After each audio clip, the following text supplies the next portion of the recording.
Why do you think it's so hard for people to not get at least some Bitcoin? Wow. I think the answer is there's multiple things that are going on here. You have to remember that most people have no investments at all, right? Not just Bitcoin. Most people don't have any stocks. Most people don't have any real estate. Most people don't have any bonds. Most people don't have any investments at all, regardless of the investment vehicle. Now, why is that? Is it because they are poor or broke? That could be the case in some situations. I mean, even in the USA, most people don't have a couple $1,000s in savings. So if you don't have the money, I mean, how people spend their money and live beyond their means, that's a whole other conversation. That's clearly something that is going on, particularly in wealthier countries. But I think some of it is certainly the actuality or the perception that I can't afford it. Okay, I think that's a big one. I think for a lot of people, it's, well, I can't afford it. I don't have spare money. I don't have the money to invest in anything, let alone something like Bitcoin. I think that's a factor. So let me try to go through a few different scenarios. So I think that's a good chunk of people. I think there's another large group of people where they have the means. They might even be rich themselves. But most people are conservative, Robin. When I say that, I don't mean in a hard political sense. What I mean is most people are averse to change. Most people don't like to take risks. Most people don't like to go outside of their comfort zone. And beyond that, most people are followers. Most people are not leaders. Most people are followers. So unless there is an entity or an institution that they trust, and it could even be the government which they claim they don't trust, most people do trust it, they aren't going to make a move until their financial advisor or all the big banks or the guy on TV or their favorite politicians or whatever are telling them that it's okay. They're not going to make a move. Most people value the feeling of safety and security. So if something has volatility, Bitcoin is very, very volatile. We see that. Okay. It's possible that, who knows, 1 year from now, Bitcoin could be worth 3 times what it's worth now. It could be worth half of what it's worth now. I don't know. You don't know. But that freaks people out. That freaks people out because on top of all this, most people think short term. If you tell someone, hey, look, try to think 5 years into the future, 10 years into the future, 30 years into the future, most people aren't good at that. We could ask the question, I think to answer this question, you'd need to be able to understand, like, why do people smoke? Like, why do most people eat more? Why do people eat more than they need? Why are there's more obese people in the world now than there are starving people? Why is 50% of the population in some countries, obese? In the USA, over 70% of the population is overweight. Why? Don't people know which foods are healthier and which one? Don't people know that if you eat more than you burn, you're going to gain weight? Like almost everyone knows that, right? But because people prioritize short-term pleasure, they still do it. People who win the lottery, most people who win the lottery, fast forward a few years and they're back to where they started financially. They're broke again. I mean, isn't that amazing? I'm sure if I gave you $5 million or $10 million, you wouldn't be broke in 5 years. Like, how's that? How? You know what I mean? But that's the reality. Most people who win the lottery, within a few years, they're broke again. So lots of people are financially illiterate. Lots of people are very risk averse.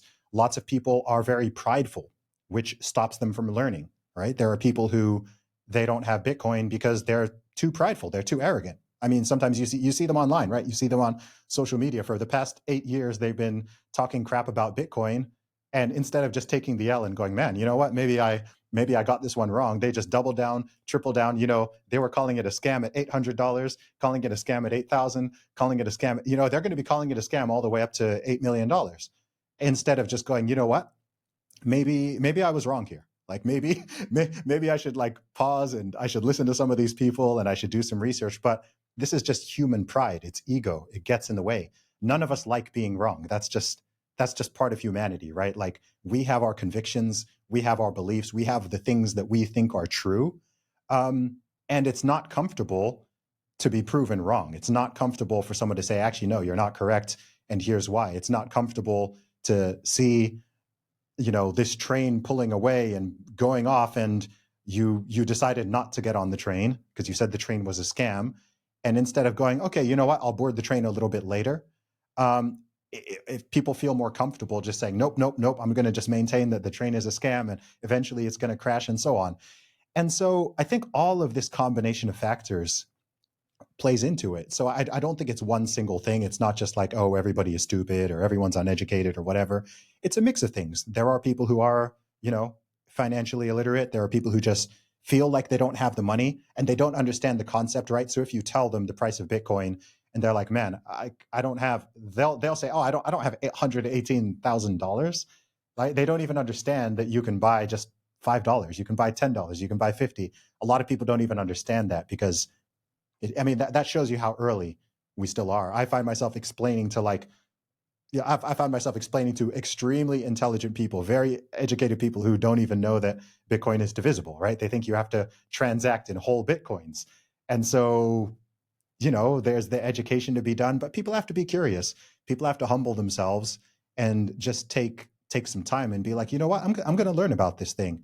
And I'll tell you something that served me well in my life, Robin, is whenever I see people who I know to be very, very smart and not hive-minded, who have been right about a lot of things, when a lot of those people are paying attention to something, I've learned that it's always worth at least doing some research, at a minimum, right? It doesn't mean you have to jump on board with whatever they're saying or you have to throw money into whatever they're saying. But if a lot of very, very, very smart people who are outperforming the population by a factor of 1,000, 10,000, a million sometimes, when they're like really interested in something and they're talking about something, it's always worth going, okay, this is something worth at least paying attention to.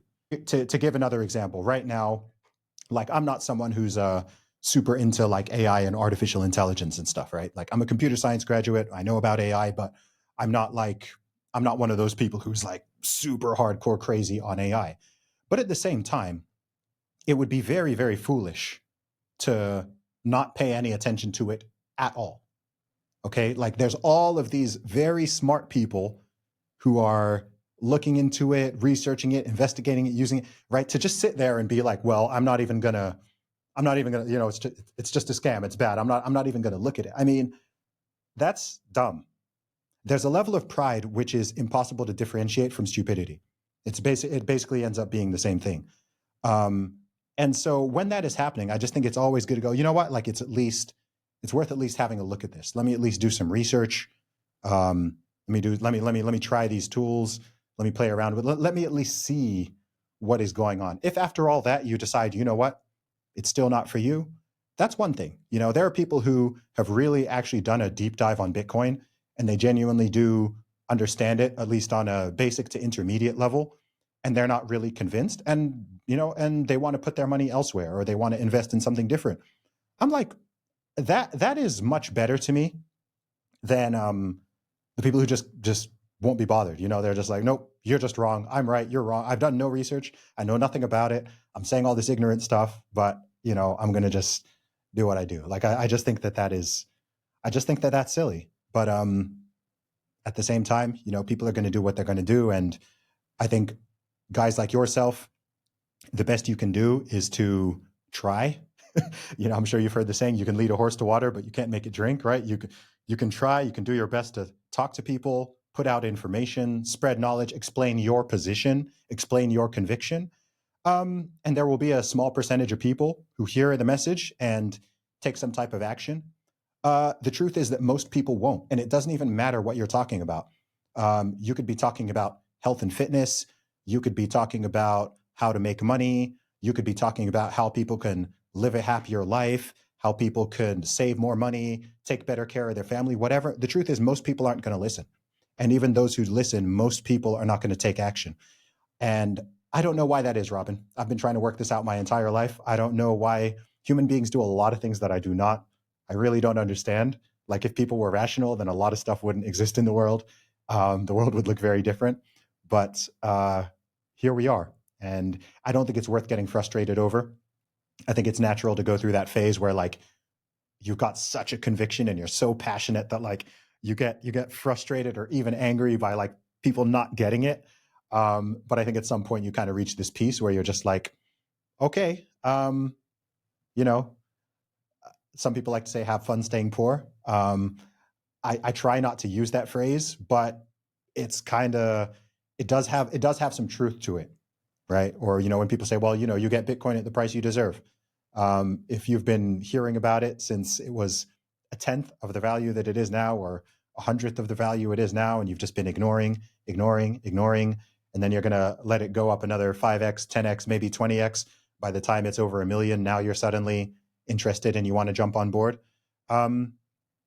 You know, that's ultimately up to the individual. And this meme has a lot of truth in there, so it's really hard to not use it.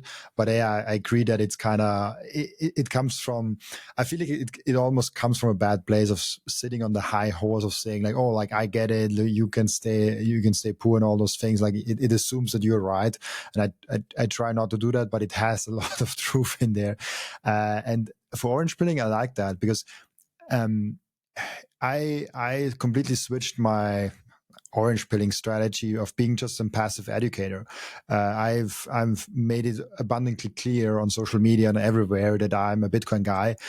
So if you want to learn about Bitcoin, you can come to me, and then my family all knows about that. And every now and then there's a family member that comes to me and says like, hey, like, what's that Bitcoin thing? Like, how can I get involved? And then I explain to them everything. But I completely stopped orange pilling people, like, which is weird. I have a podcast on Bitcoin, and I guess I still do it here. But in real life, like, I don't bring Bitcoin up. Bitcoin, if Bitcoin comes up and people spread weird information about Bitcoin, I'll correct them.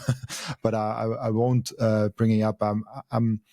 I'm not selling Bitcoin, so why should I sell someone on Bitcoin? And it's interesting what you said with smart people. I think Gary Cardone and you are actually the only people that talked about that on my podcast in now over 500 episodes, where he said also similar to you, he saw so many smart people coming into Bitcoin that he's like, oh shit, I really have to pay attention to this thing, otherwise I might get left behind. And this thing that, and I've shared it 100% with you, that independent thinking, I think that's maybe a critical thinking in general. That's so hard and rare. Like it's something that if I see it in someone and I see it in a person, I really want to like hold on to that person. And I'm like, oh yeah, like you, please stay in my life, because it's very rare and very hard to find that someone is truly independent, truly thinking for himself.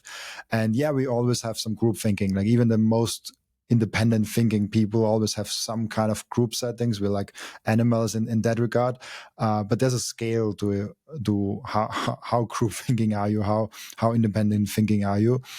And it's a good comparison. I've never thought about that with why don't people get Bitcoin? Yeah, like why are people are obese? Like why are they not getting that? You should work out a little bit, get some movement in every day, and eat less than you burn. People don't like change, Robin. This is what I'm saying. People don't like change. Even getting imagine, you know, just trying to get someone to leave a job that they hate or move to a different city, even if they don't like where they live, let alone move to a different country, right? Like the resistance against it, even if it's something that is going to objectively make their life better.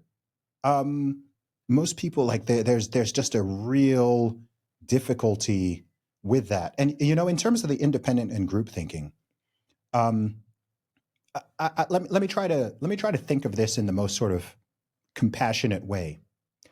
I think that the reason we are like that is because if you think about it, if everybody was a super independent critical thinker, the world wouldn't really be able to function. If everyone was an entrepreneur, how would the world work? It wouldn't. Like, you can't just have entrepreneurs. You can't just have like, oh, everyone is a leader type personality. Everyone is an entrepreneur. Like, nothing would get done. People wouldn't be able to cooperate. You wouldn't be able to form teams, form companies. You wouldn't be able to have a military because everybody wants to be the sergeant, right? Everyone wants to be the commander. And now you have no soldiers. Right? So I think that's why there's like this natural distribution of these personality types. So I think no matter the country, no matter the time in history, no matter the sector, there are always going to be far more follower types than there are leaders. And even if we think about ourselves, there will be areas in your life where you're very much like an independent, critical thinker. But then there will be other areas, of course, where you do what the majority does. And actually, that's like the best and the right thing to do. Okay. Like if you're just being super independent, like if you're just driving on the road and you're just like, you know what, I'm going to just like ignore, I'm not going to follow the rules, right? I'm just going to do like whatever I want to do. Oh, the light is red. I'm just going to go anyway. I don't care. Right. Like you're going to have an accident, right? There are many things where actually doing what most people do is correct. I'd say in most situations in day-to-day life, if you do what most people do, you'll like, it's the right thing to do. But then there are scenarios where that's absolutely not the case. And so I think people need to be discerning to determine where, okay, is the majority thing the thing that's right and the thing that's working and the thing that's producing results? If so, cool. Okay. In that case, there's nothing wrong with going with the quote unquote herd or being a follower. But then there are situations where actually the majority is not doing well, or the majority is not getting good results, or just the majority is objectively incorrect about something. That can happen. And that can be an uncomfortable position to be in, because imagine you're in a room of like, I don't know, 100 people, and 98% of them think one thing, and you think something like that's like an uncomfortable position. Even if you're in a room, like let's take opinions out of this matter. Let's say you walk into a room and there's 1,000 people and all of them are wearing blue, and you walk in and you're wearing yellow or orange because you're a Bitcoiner. You will feel weird. You'll feel uncomfortable, even though like maybe there was no message that you're supposed to wear a blue shirt. You don't know why they're wearing blue shirts, but you will feel uncomfortable, right? People are going to be looking at you. Who's this person? Who's this person in the orange shirt, right? Everyone else is wearing blue. Just that alone, there will be people who would leave immediately. They'd go put on a blue shirt and then they'll come back. They don't even know why everyone's wearing blue, right? But just to fit in and not feel that discomfort, only a small percentage of people would be like, hey, cool. Well, I'm going to keep wearing my orange shirt, and maybe I'll talk to people and I'll find out why everyone else is wearing blue and I'm wearing orange. So it's totally natural and normal, and it's part of our survival toolkit to go with the majority, fit in with the tribe, fit in with the herd. But we need to be cautious that we don't do that at times where it can potentially get us wrecked or get us in trouble or make us, create unhealthy decisions or bad decisions for our families. So there's a little bit of a balance there, because like I said, even the people who are the most independent thinkers in the world, in many ways, they're still not. And if they weren't, they wouldn't really be able to function in society. It's interesting because I think I mentioned that on a podcast previously, but I was always uncomfortable being placed in a group of people. So I always wanted to be not with, like, if someone said like, oh, you're a swimmer, like I was uncomfortable being judged by, oh, you are in the swimmer category, or you are like an engineer. I never liked those labels. And I was always the guy that shows up when there was a dress code with something else, just because I really did not want to hear about a dress code. I was like, I will have the thing on that I always have on. Sometimes even like if the dress code suited to my everyday clothing, I sometimes even went out of my way and found something different to wear. But that's maybe just. Well, let me ask you a question, Robin. How many people do you know who run a daily Bitcoin interview podcast? I don't know anyone. Like literally, like I don't know if there's any other one that do it every day from Monday to Sunday. Like maybe I've missed someone, but I haven't found someone. There's a lot of people that do daily podcasts, but not a daily Bitcoin interview podcast, or like not even in general interview podcast. I haven't found one, but I haven't also not looked that deep. There we go. So my point is simply you're an anomaly. You're an outlier. You're not quote unquote normal in that regard. So, if we were doing statistics, we'd be like, okay, that data point doesn't count. I don't count. I have an interesting one. Do you think money is somehow influenced the behavior of the people, how independent and clear they think? And maybe one example to that of like, if you're on a gold standard and you're Europe and you come to Africa and all of a sudden you see, oh, they're using those stones as money, or you can go back home, produce those stones and actually like enslave them with their own money. So it kind of makes it makes a weird thing where the one with the better money might also get the power and get the more, how should I say it? They have the better chance of developing a mindset of conquering, a mindset of that benefits someone in their life. How do you look at the influence of money on a society, if it's a good money versus if it's a quote unquote bad money? That's a really good question. I think the most obvious influence is how it changes people's time preference or priority of short-term versus long-term thinking. So I can give like tangible examples of this. So for example, my family background, my origin is from Nigeria. And in Nigeria, the currency they use is called the naira. Now, when my parents were children, I believe the naira was about equal to the British pound. It was about 1 naira to 1 pound at its inception. I think when Nigeria became independent, I think it was literally 1 naira was the equivalent of 1 pound. Today, I don't even know what the exchange rate is today. You know what? I'm actually gonna look this up because I want to be accurate here.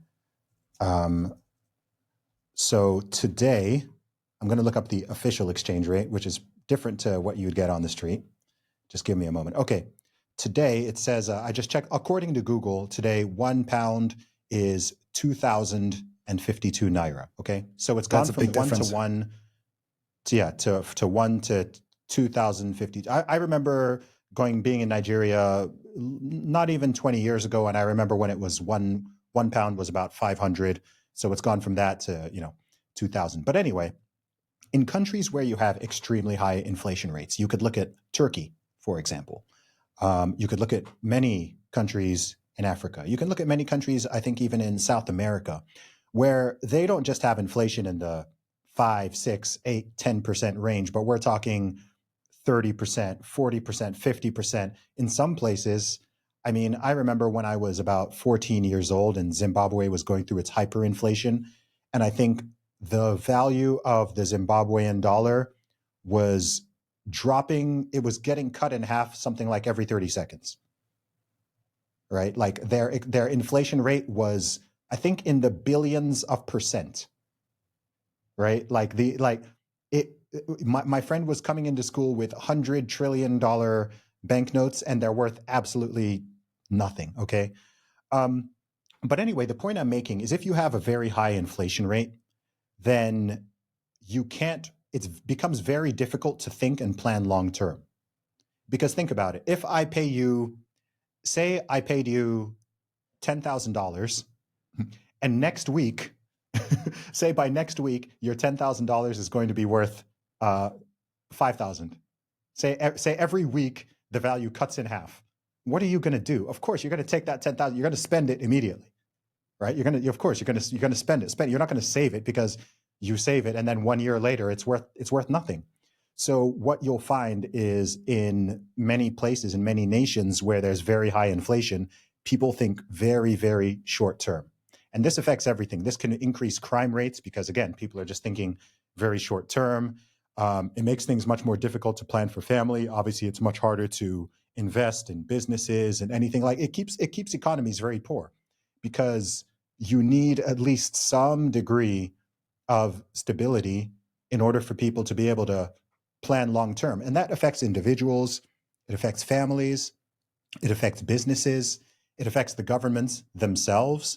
It affects everybody. If you don't have at least a somewhat stable currency, even in fiat terms, right? For the purposes of this conversation, I'm considering the pound and the euro and the US dollar to be relatively stable. If you don't have that, then you're really kind of screwed.